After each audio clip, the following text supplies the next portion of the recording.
Now I would like to introduce a good friend and colleague, a member of the SAGE Publications, Inc. Board of Directors, Renu Khator, who was born in India, migrated to the United States with her husband, an engineer, studied at Purdue, political science, one of my favorite disciplines since I studied it too.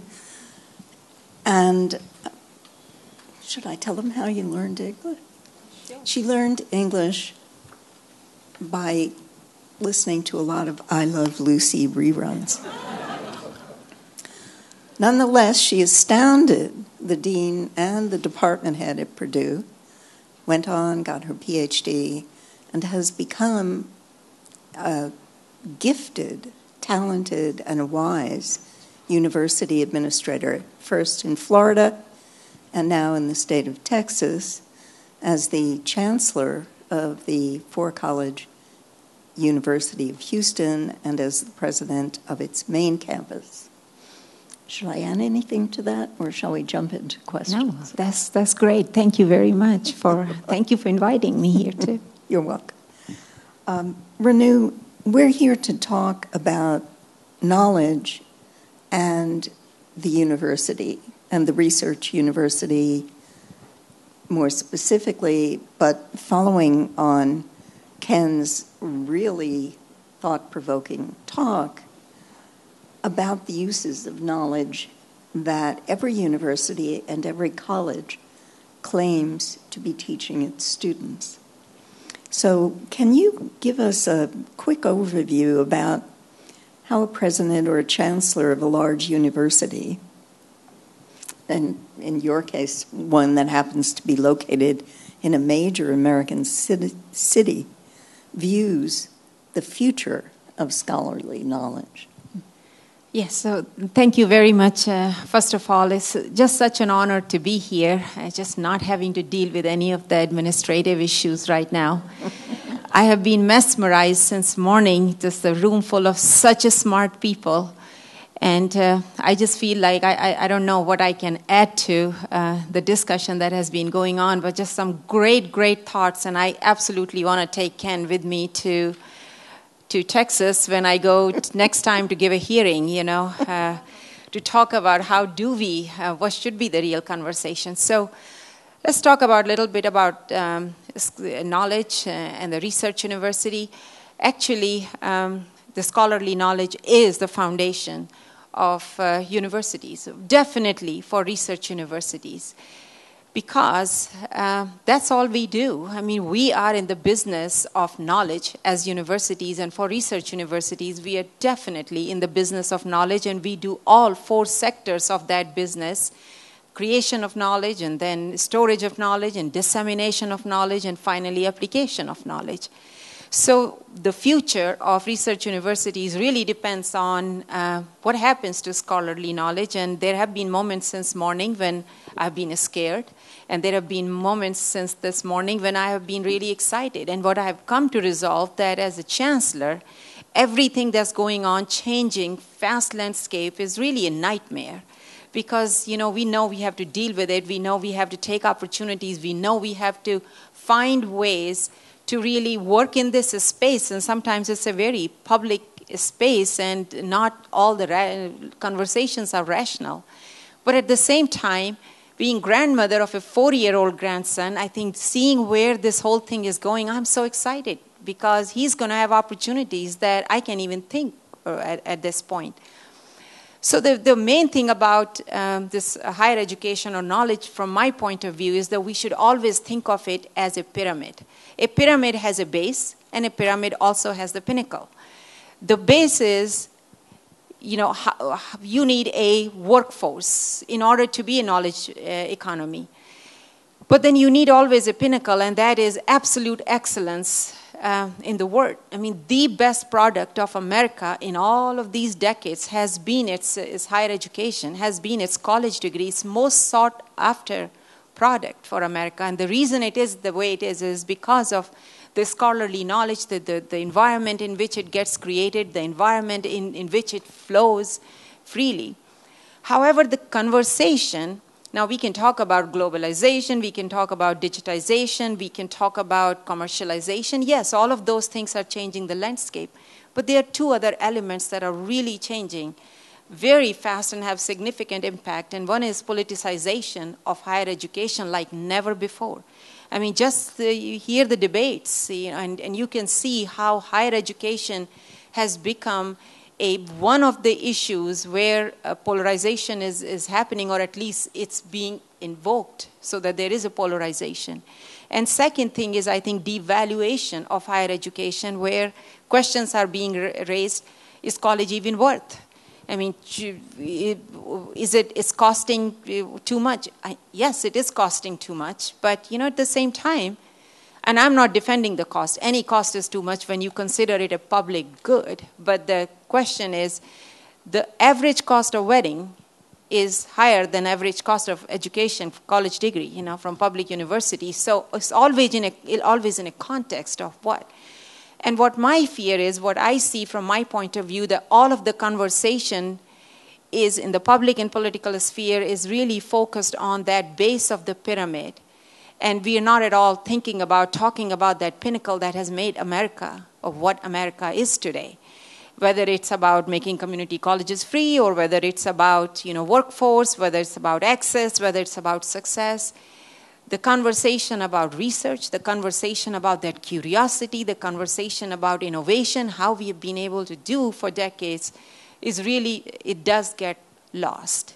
So I hope that as we talk about it, we can explore further, because to me, the future of research universities depends on the strength of that space in which scholarly knowledge takes place in this country. That's great. Thank you, Renu.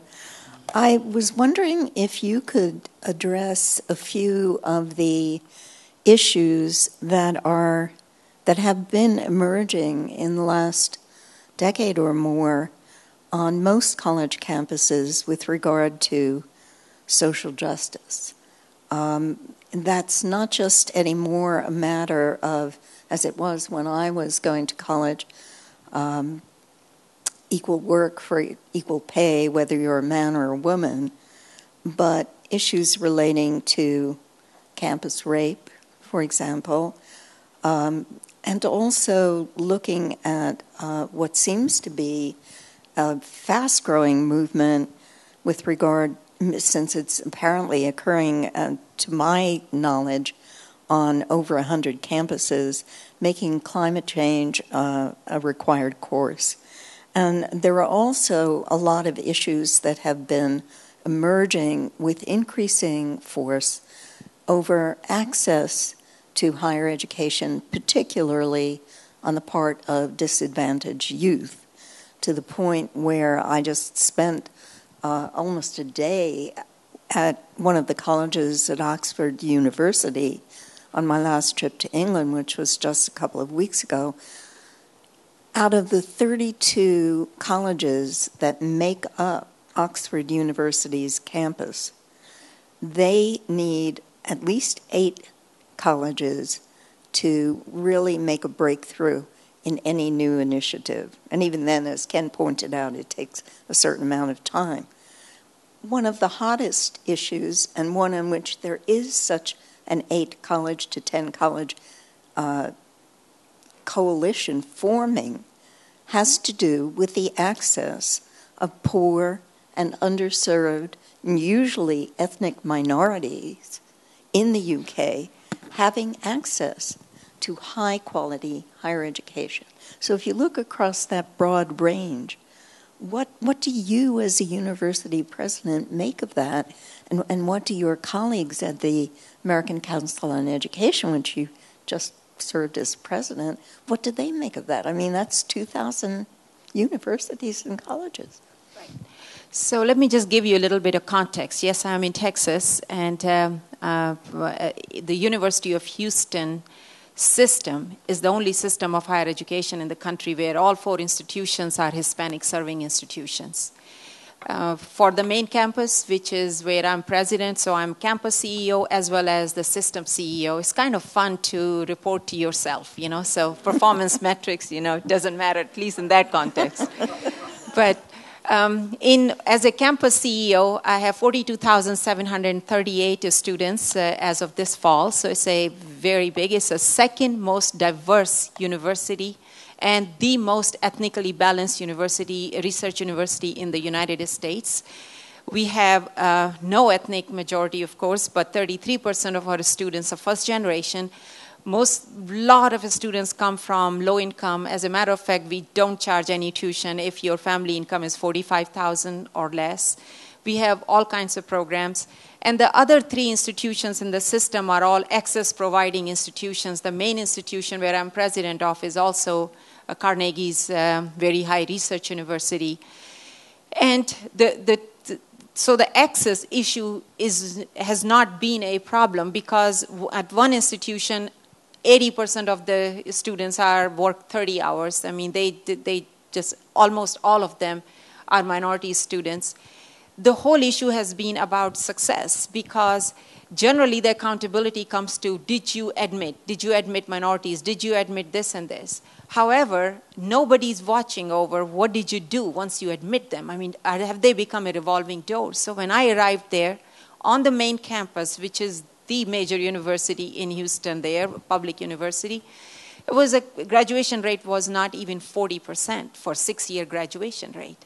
And I'm just trying to convey the message that it is equally important. That's social justice to me for those students that they should graduate, because if they don't graduate, then actually they are going back with the certificate of failure if they've dropped out, which says you started something and you did not succeed. So that we launched as our no excuse priority.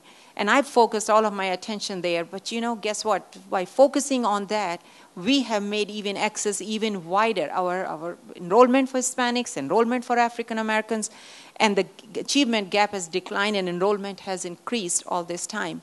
So I think from that point of view, my message has always been in the legislative settings that start focusing on success, because it is important that we get these students to graduate with proper skills, with proper confidence. I mean, that was one of the reasons why we took a campus that was just an average campus. People felt it was a commuter school. And it was a commuter school, but at this point, this University of Houston is the second most residential campus in the state of Texas. In other words, we have second largest residential capacity. So we have more students on our campus, living on campus, than the entire student body of Rice University, for instance. And all of that was simply so that we can give to the students whatever it takes. I say if your goal is non-negotiable, then you will find 9 different ways of getting to that goal. So just get that in your DNA, that success is what is important. Now, coming back to some other social issues, the issue of sexual assault, a serious issue on campus. And it is a nightmarish issue for us because the regulation says right now that when something like that happens, and I can tell you even one incident is one too many. It should not happen.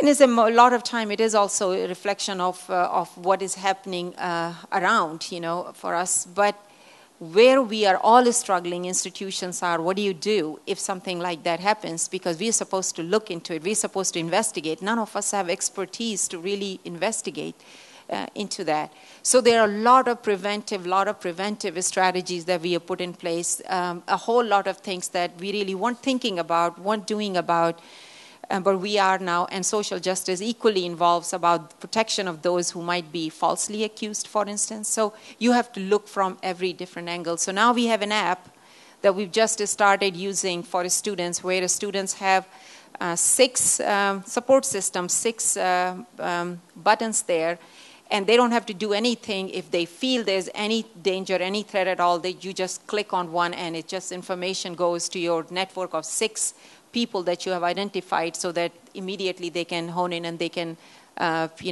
take some action. But we have many other of those kinds of issues that we face, all the time. And one of the issues we face, Sara, is that our community right next to us is very low-income community.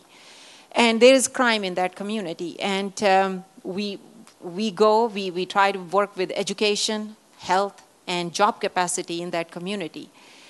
People want us to come and police the neighborhood. If we start policing the neighborhood, we come under the federal legislation for Clary reports. So then now that area becomes part of our crime. So there are a lot of different regulations, some state, some federal, that we really try to walk a very fine line in all of this.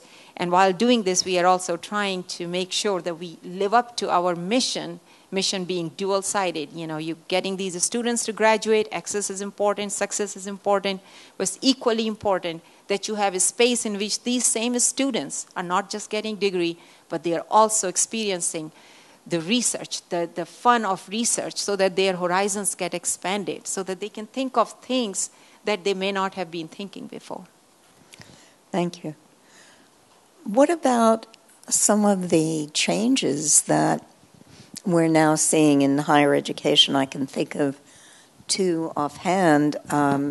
We may agree or disagree about their potential for success, but one would be MOOCs, the massive online open courses, and the other would be the flipped classrooms.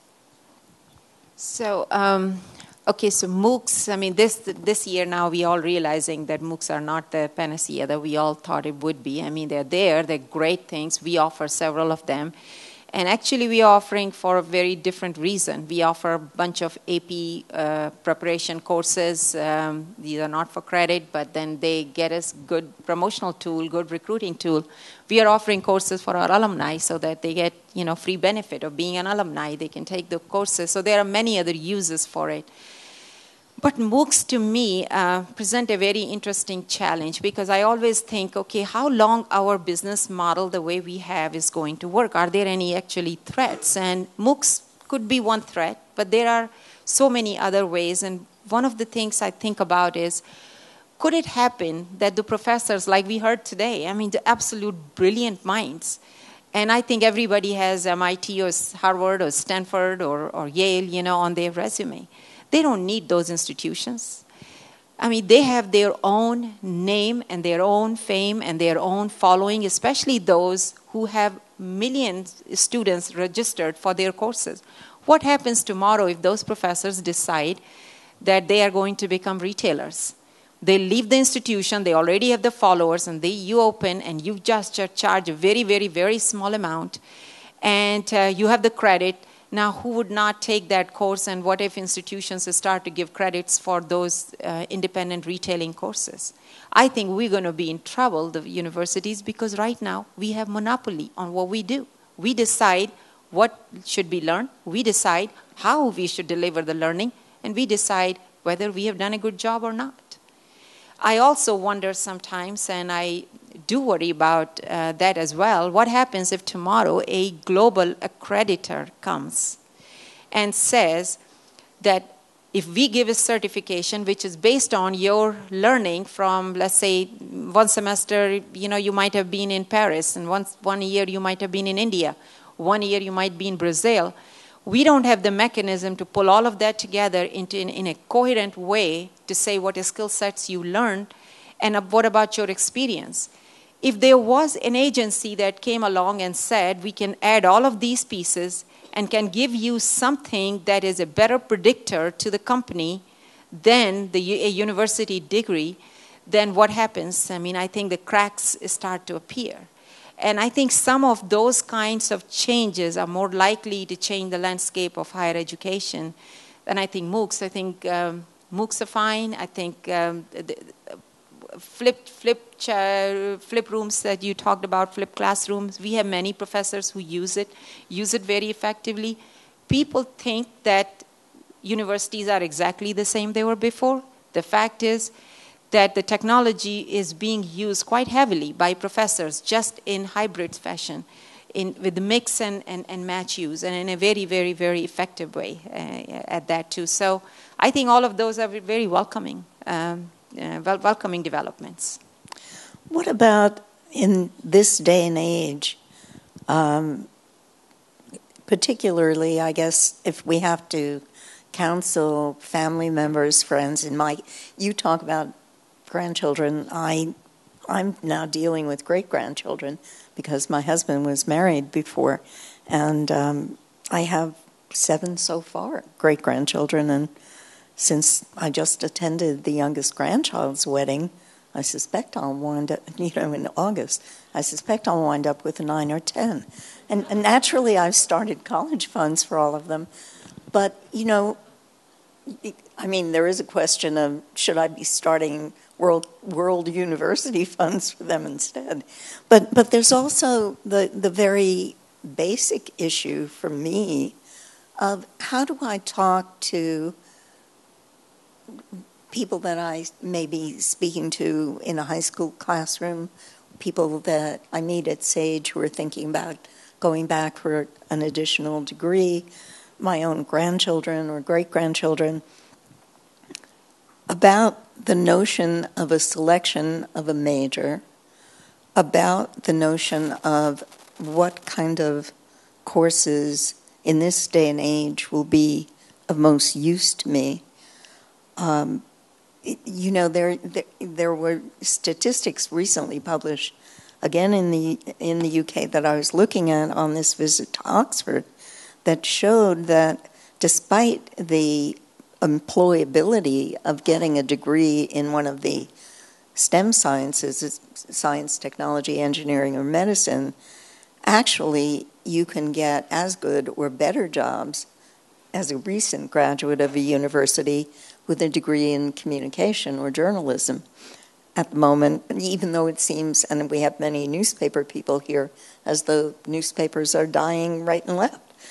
So computer science, business versus humanities or social science or the hard sciences, what really does one say to a student with regard to a course of study, a passion, a desire for lifelong learning?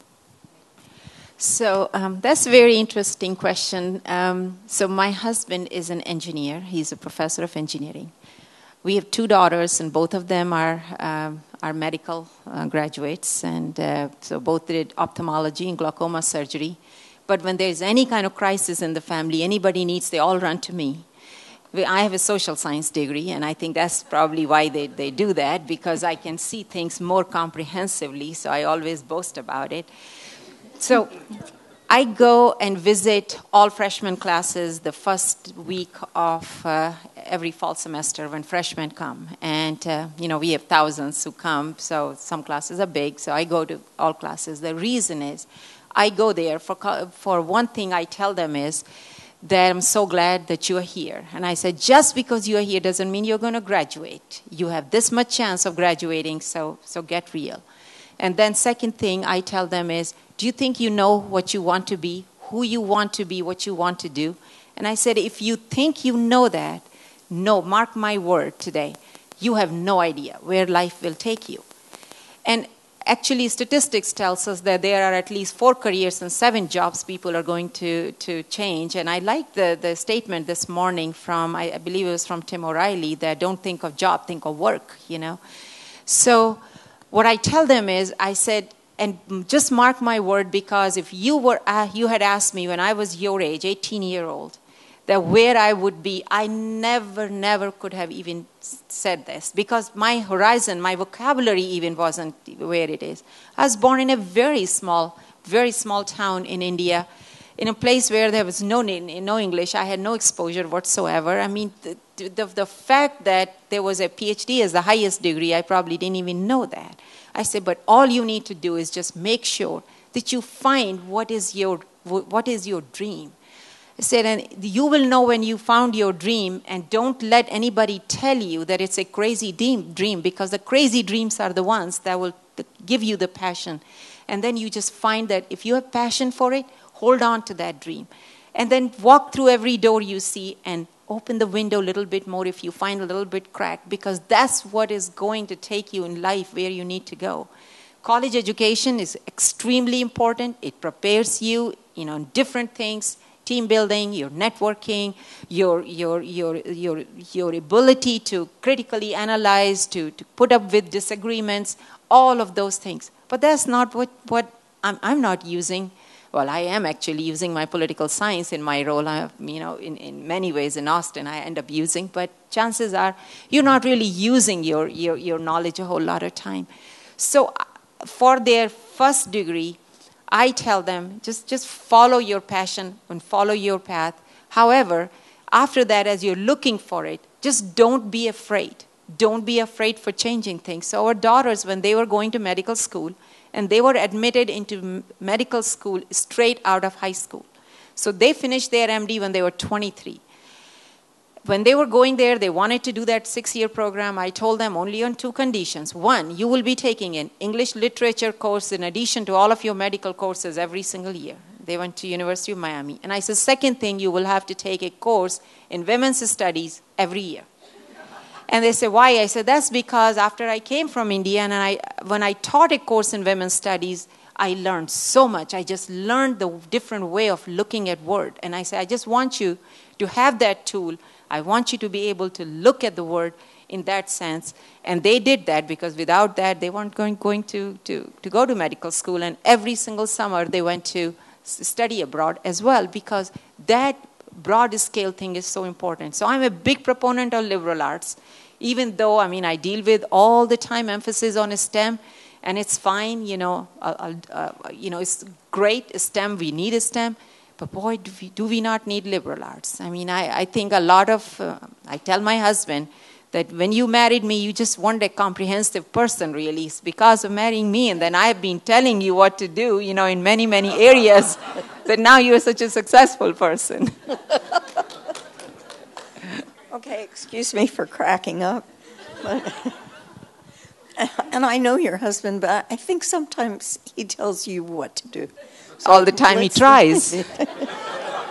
Okay, I'm not going to get into that argument today. But what I would like to close with, if you wouldn't mind, is a look at where you think the university will be 25 years from now. I know that's a long time range, but I also know that colleges and universities in particular are very slow in embracing change.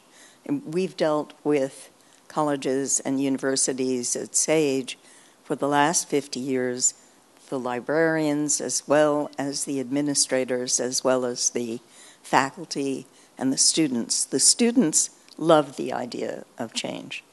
Some faculty are interested in or excited about change. The administration worries about paying for any kind of change.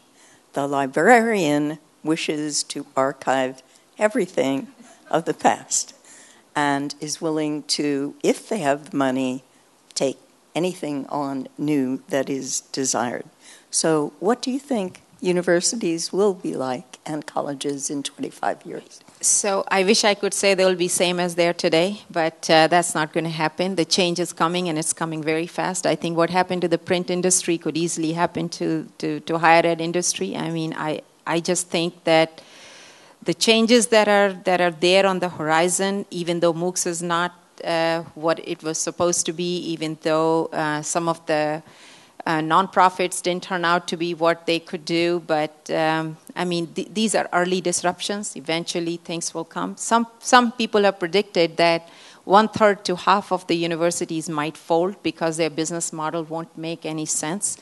Now, I won't make any kind of prediction how many will fold or not fold, but the bottom line is this: universities will be in some form or fashion, but the universities that will stay as a spatial place, bricks and mortar university, I believe there will be several who will still be there, and strong ones, those who provide value. The question will come, what is it that's value added that you have to go on a campus, because a lot of other things might get outsourced.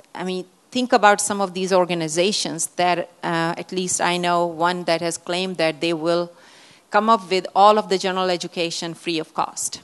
Okay, I'm not scared that somebody says that they're going to put all of the general education courses online and free. That's not scary to me. What's scary to me is one of the governments and one of the governors or one of the legislature in one of the states might say, oh, that's what is happening? Well, we are not paying anymore for those lower level credits, the gen ed credits. You want to offer them? Go ahead. We just won't pay for it. That will just crack the entire system. So something is going to come. So I always say the important thing for us is to figure it out. What is our value proposition? And if we don't have a value proposition, a thing that cannot be really outsourced in a really serious way, honest way, not just simply we are just a university, we're better way to learn, face-to-face is better. No, many things can be done. I was very resistant to ever opening newspaper on my iPad. Now there's a newspaper, print newspaper there, and I still read it on my iPad.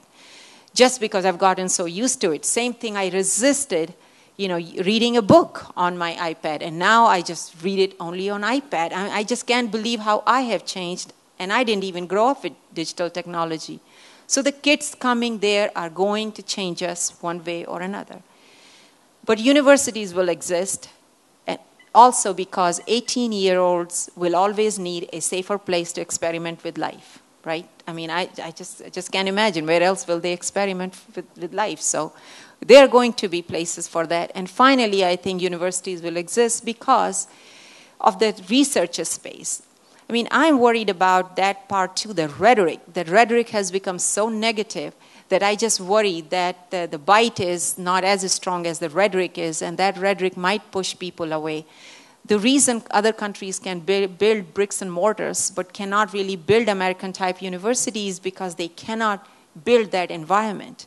We have that environment. We can't really let that go. And I'm just hoping that we will be able to save. So the research space, the research universities, the enterprise that we call the innovation, the curiosity and the research will continue to remain because the people will continue to want to be together. They'll collaborate across nations, but at the same time, they'll also be in a spatial place together. And that's at least where I see things going.